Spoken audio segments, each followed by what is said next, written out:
Hi everyone, welcome back to my channel. My name is Leslie, and this is where I share my thoughts on life, learning, and the love of Christ. So today I am picking up where I left off in my newest series called The Attack on Eve and Her Seed, where I talk about the modern day attack on women and children from a biblical perspective. So if you haven't seen those first two videos in the series, please go ahead and check those out. I will link the previous one up here somewhere. There'll be like a little information bubble. You can go ahead and check that out. Today, I will actually be going into that another level, and I will be sharing about birth control specifically. So let's dive right in. Yes, I made a PowerPoint for this because it's a lot of information. So, who am I to advise on this? Well, um, first and foremost, I'm a woman that has previously taken birth control, and I have tried I've tried both medical birth control and non-medical birth control. So I have a perspective about a range of what I've done actual research on, and I've studied this stuff for myself. Now, as you can see here, I've got a whole bunch of other stuff about things that just to share how passionate I really am about women's health and babies and the human body and all of this stuff. Um, Needless to say, I've done a lot of research on this, read a lot of books, but I want to advise you that I am not a medical professional. The information I'm sharing with you is simply what I have found from my own research online, in books, etc. I went ahead and shared some of my primary resources here. Honestly, with some of the risks associated with these different medicines that I'm going to share with you guys, I just read the labels. Just read the information that's given to everybody, but often not reviewed. And so, again, I'm not a medical professional, so I'm not at all telling you what you should do with your body. That is a decision between you and your doctor. But I want to share with you what I learned because it changed what I do with myself. And as I've always mentioned, that's what this channel is about. It's about me sharing what I have learned in hopes that it can help you maybe bypass some of the mistakes that I made or be able to make a fully informed decision for you and your health and your body. This will be a series of 4 videos. The first one today, I'll be talking about a woman's sex hormones. Then during the other 3 videos, I'll be talking about different birth control. The Bible warns against not having knowledge, and society today, everyone says knowledge is power, but I really love this quote that says information is liberating. It really is freeing. The truth will set you free, right? The Bible says that Jesus is the way, the truth, and the life. And so I know we can look at this knowledge, all of this science, but I want to share it with you from the perspective also of what the Bible has to say about these things as well, because let's not get it twisted. The Bible has something to say about women's health. The Bible has something to say about birth control. The Bible has something to say about everything. We can look at everything. Nothing under the sun is new. And so it's just a matter of doing the research and looking into the Word. And so I'll be sharing about that throughout the way. So let's dive right in to female sex hormones. First one that I want to talk about is estrogen. Why is it important? It has to do with your menstrual cycle. It has to do with childbearing. It has to do with puberty. It even helps to control your cholesterol and bone health, things that I did not even know before doing this own research. How does it work? Well, the main source of it is women's ovaries.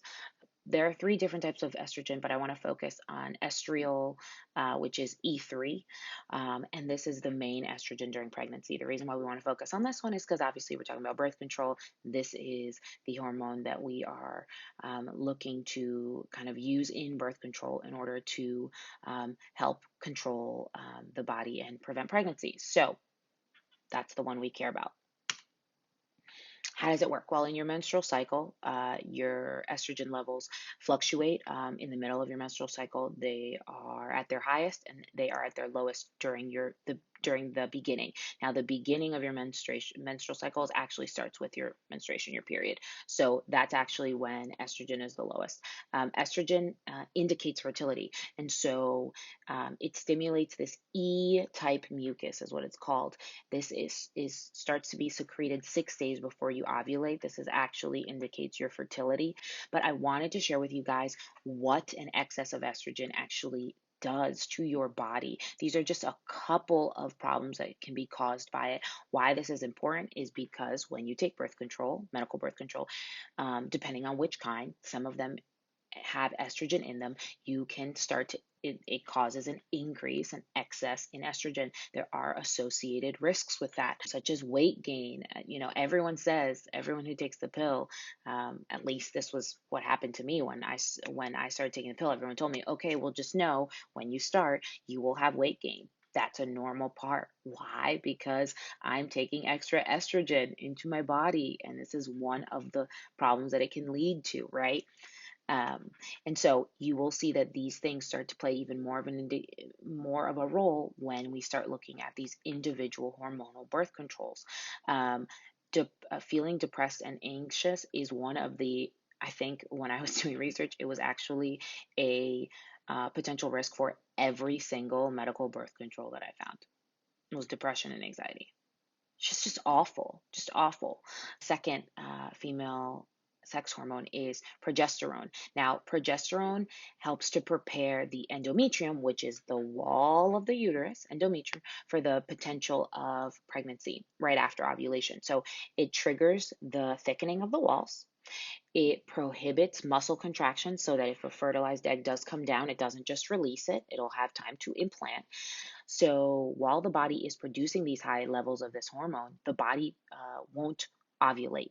So, as you know, if the body conceives, it will actually continue to produce more of this hormone, and thus ovulation will not happen. This hormone does a lot of other things during pregnancy. I've listed them here. Please feel free to pause, read through some more of this information. I wanted to be as thorough as possible with the content I included on the slides, but I want to tailor what I'm saying and what I'm sharing with you specifically as it pertains to how this all plays into birth control. So progesterone stimulates G-type mucus. Now, this is actually a different kind of mucus that blocks the passage of sperm. So the idea is when progesterone's in the system, you have already ovulated, an egg has already been potentially, if you've had intercourse, has already been fertilized. So now this mucus is stimulated by this hormone to block any additional sperm from getting into the uterus. The reason being, you already hypothetically have a fertilized egg that would implant and start to grow. So therefore, there's no need for any more of it. That is how the G-type mucus helps. So what does this have to do with birth control? Well, hormonal birth control actually can't use progesterone. Unlike estrogen, which can be put into pill form and absorbed, progesterone actually isn't absorbed well when it's taken as a pill. So scientists came up with progestin, which is a synthetic version of progesterone. Now, it binds to the progesterone receptors in the body to create the similar effects as progesterone. So progestin is looking to simulate the same effects as progesterone. Now, just to recap what we went through and what your menstrual cycle looks like, I've included this diagram here. You will see that the estrogen is the blue line. So again, at its lowest during the beginning, during the menstruation, peaks right before ovulation, and then starts to go down during ovulation, and in kind of evens out there. Progesterone is the opposite. It's lowest all the way through ovulation and peaks afterwards in the luteal phase. Okay, so these are the hormones at work in your menstrual cycle. And so let's take a look now at how this works when it comes to hormonal birth control. Now, disregard the fact that the title here is in Spanish. This actually says, how do hormonal contraceptives work? So, progestin is looking to act like progesterone. What are the two ways in which it prevents pregnancy? Well, one, it stimulates that mucus that will stop sperm from being able to meet an egg and fertilize it. And two, increases the belief in your body that you have a lot of progesterone. And therefore, if you have a lot of progesterone, you won't ovulate. So that's how it prevents ovulation. That is the two ways in which this hormone works. Estrogen um, is progestin is either in hormonal birth control by itself, and we'll be looking at some that just have progestin, or it is combined with estrogen, as in the birth control pill. Now, estrogen.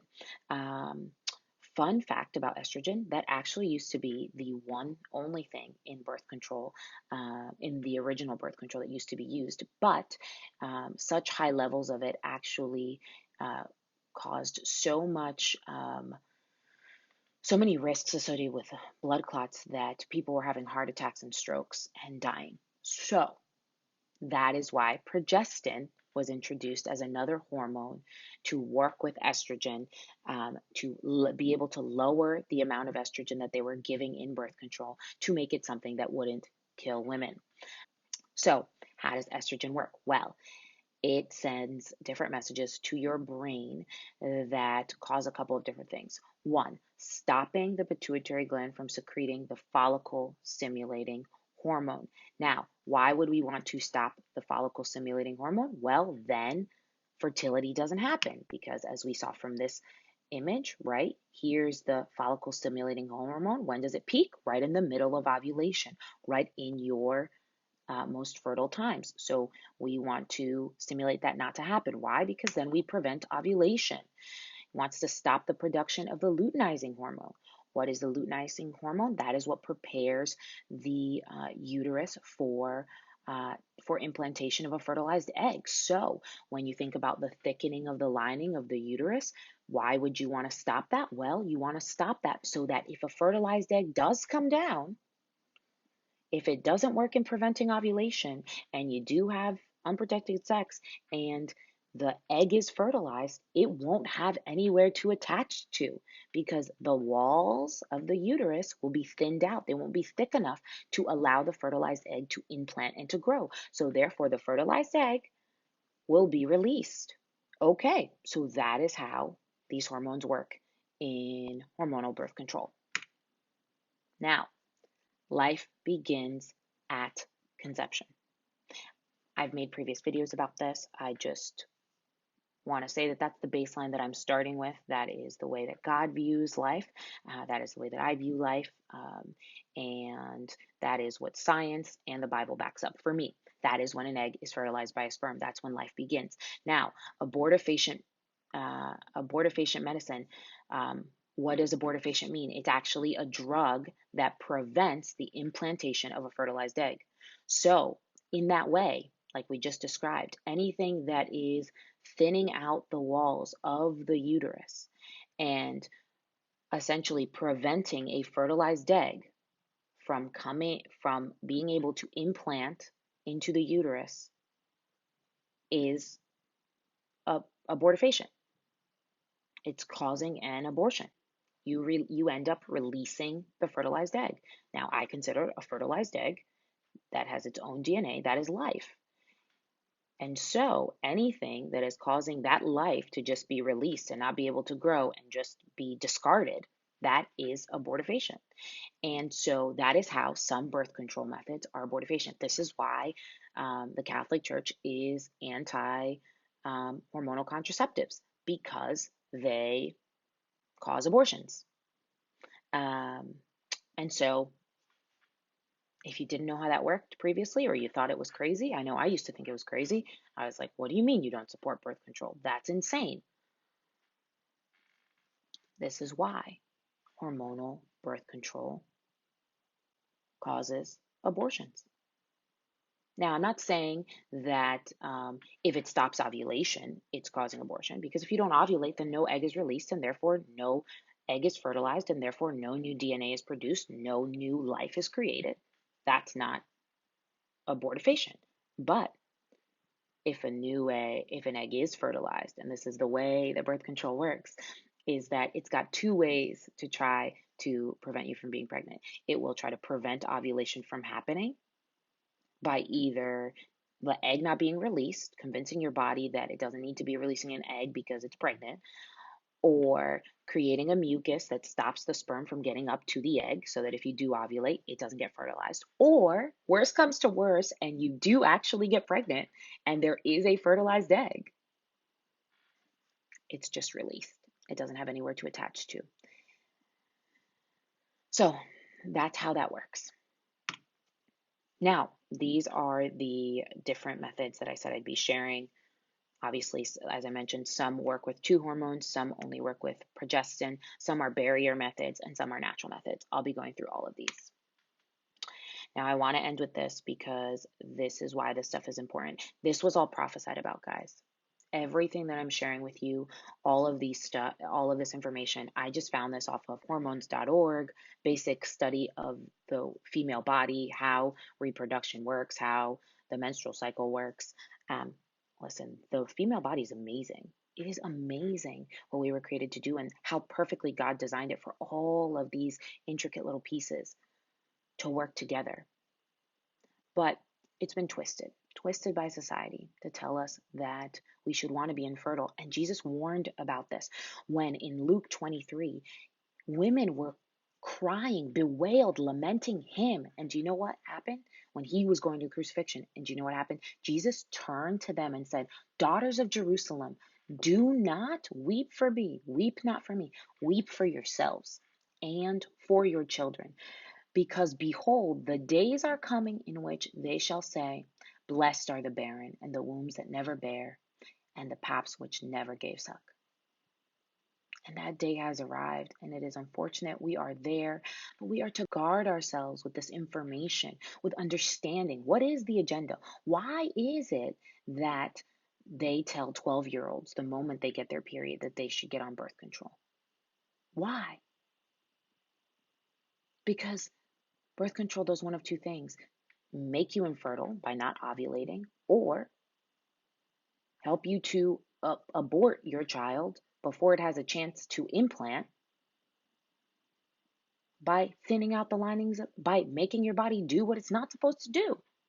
And so I'm sharing this because I've been there. I was there. I was lied to. I was told that I needed to take birth control because my period was really heavy. And if I wanted to not have as much pain, I should take birth control. Thank God for my mother, who did not allow me to take birth control as a teenager. She was like, "No, there's other ways to deal with your pain. We can manage it in different ways." But I was taught from a young age by school, by doctors, that I should want to stop my fertility, that I shouldn't want it, that I should take something to control it. But don't worry, I'll be going in during my next video as to how this stuff actually controls you, what it actually does to your body, so that you guys can make informed decisions for yourselves. And so I want to thank you so much for tuning in. And as always, God bless you. I'm praying for you. Check everything, test everything that I say against the word, and also today against science, against the facts, against whatever research you want to do for yourself. And until next time, bye.